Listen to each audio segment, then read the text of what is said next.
Ini juga sama merupakan produk dari Kemendikbudristek seperti PME juga. Jadi kalau di PME juga ada fitur-fitur yang bisa kita gunakan, di sini juga sama Bapak Ibu. Nah, di sini ada dua, ada fitur utama dengan fitur pendukung. Fitur pertamanya itu salah satunya adalah sumber belajar, di mana sumber belajar itu menyajikan materi ajar bagi siswa dan guru berdasarkan kurikulum. Memang sementara ini di portal rumah belajar itu masih bahas tentang kurikulum K13. Mungkin belum direvisi Bapak Ibu sesuai dengan kurikulum Merdeka. Kalau di sini menggunakan kurikulum Merdeka, yang kurikulum Merdeka berarti sama dengan sekolah saya. Artinya kelas 1 sudah menggunakan kurikulum Merdeka, tapi di situ ini masih yang tersedia terpilas. Jadi kalau saya Bapak Ibu yang kelas 1 sabar-sabar dulu, kelas 2, kelas 3 sudah bisa menggunakan fitur yang ada di sini. Nah, kalau kita mendownload, Bapak Ibu mungkin sudah mendownload tapi belum login. Ya, kalau kita belum login, kita tidak bisa menggunakan fitur-fiturnya secara aktif. Paling cuma kita bisa menggunakan buka sumber belajar, tapi kalau misalnya kelas maya dan lain-lain tidak bisa kalau kita belum login. Jadi nanti kami coba arahkan untuk login. Nah, inilah tampilan dari sumber belajar. Situ ada dari paketan jenjangnya ya, dari A sampai paket SMA, SMK. Kemudian ada banyak pilihan mata pelajaran dari awal sampai HSBL. DK juga ada, cuman mungkin salah satu keterbatasan adalah tidak semua mapel itu lengkap di sana. Ada beberapa yang tersedia. Jadi kita manfaatkan sesuai dengan ketersediaan yang disediakan itu ya Bapak Ibu ya. Oke, fitur yang kedua adalah kelas maya. Di sini kelas maya ini merupakan sebuah learning management system atau LMS yang dikembangkan khusus untuk memfasilitasi proses pembelajaran virtual atau tatap muka ataupun daring ya oleh guru dan siswa. Nah, nanti di sini Bapak Ibu kalau memang loginnya sebagai guru, Bapak Ibu menyediakan materi yang akan disampaikan. Ketika siswa masuk di kelas Bapak Ibu, dia datangnya sebagai siswa, ya. Lalu terciptalah pembelajaran daring menggunakan fitur kelas maya ini. Nah, kemudian fitur yang ketiga adalah bank soal, di mana fitur kumpulan soal dan materi evaluasi siswa yang dikelompokkan. Misalkan topik ajar, tersedia juga berbagai akses soal latihan, ulangan, dan ujian. Jadi setelah Bapak Ibu nanti kita coba buka, insya Allah kalau mau mapel umum tersedia Bapak Ibu, ya tersedia di sana. Nanti kita buka di sini ada jenjang. Bapak Ibu nanti pilihnya kelas 11, 10, dan 9 ya. Kemudian kita pilih mapel apa yang kita gunakan sesuai dengan apa yang kita ajarkan. Tampilnya seperti ini Bapak Ibu, sampai langsung nampak pada contohnya. Jadi Bapak Ibu bisa mengambil soal-soal itu untuk digunakan pada sesuai dalam kelas. Kadang-kadang mau ujian semuanya kita bikin soal. Bapak Ibu ya, alhasil kita gunakan soal-soal beberapa tahun yang lalu. Dengan adanya fitur ini kita bisa mengupdate ya soal-soalnya yang terbaru. Jadi sesuai dengan perkembangan siswa. Apalagi mungkin kalau tingkat SMA SMK saya mengikuti pelatihan TUT Kebaya KKM di Banda Aceh mewakili Kabupaten Jember, akan dicanangkan kita SMA SMK itu ujian semesternya menggunakan soal-soal berbasis KKM. Jadi tidak hanya sekedar jelaskan, harus kritis ya. Nanti kita cari sesuai dengan soal yang kita butuhkan. Jadi sangat bermanfaat kalau kita mau ya. Next, fitur yang selanjutnya adalah laboratorium maya.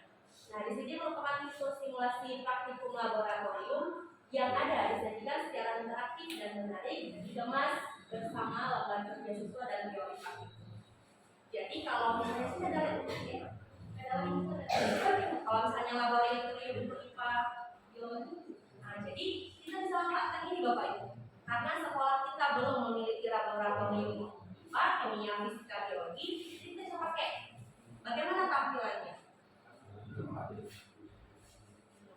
Kita bisa sesuaikan apa yang kita butuhkan dengan materi ataupun konten yang sudah disediakan. Misalnya untuk biologi kita mau praktikum dengan misalnya struktur tubuh ataupun sistem pencernaan pernapasan manusia, kita nggak punya lab biologi. Jadi dengan adanya fitur ini kita bisa manfaatkan. Siswa buka di HP sendiri bisa lihat. Itu namanya laboratorium. Jadi banyak manfaat. Ya.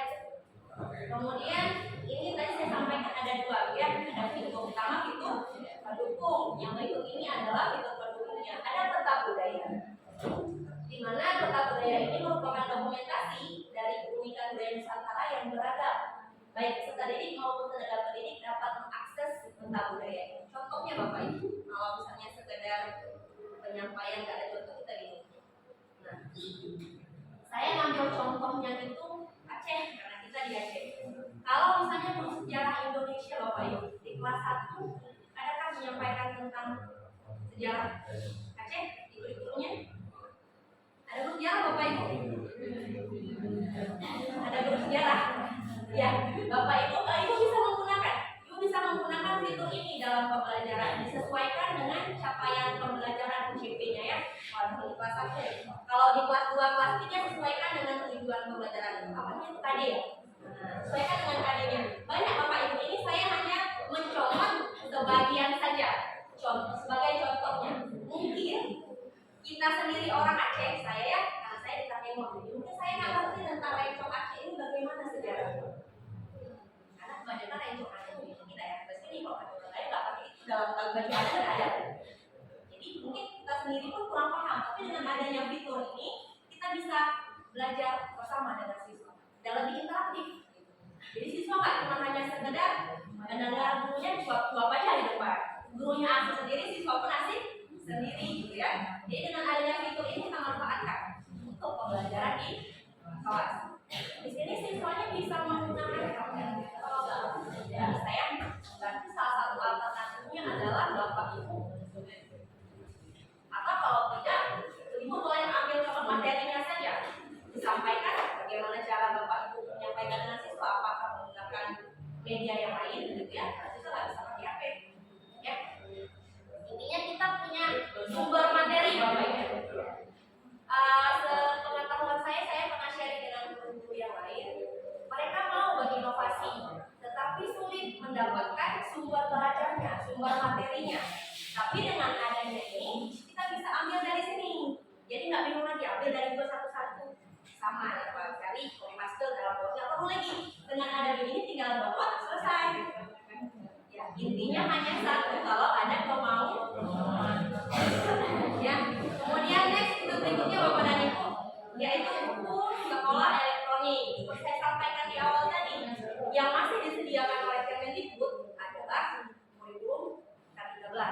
Jadi buku yang tampil di sana masih sebatas buku kurikulum K13. Kalau memang masih kelas 1, kelas 2 boleh Bapak Ibu download buku ini. Karena mungkin kalau di pustaka terbatas segala macam, misalnya Bapak Ibu boleh download dan bisa kita buka di handphone masing-masing. Tapi memudahkan ya. Begitu banyak fasilitas yang disediakan. Jadi kita guru yang mau berinovasi tidak perlu bingung lagi mau menggunakan apa, ngambil sumber dananya dari mana. Ya Bapak Ibu ya.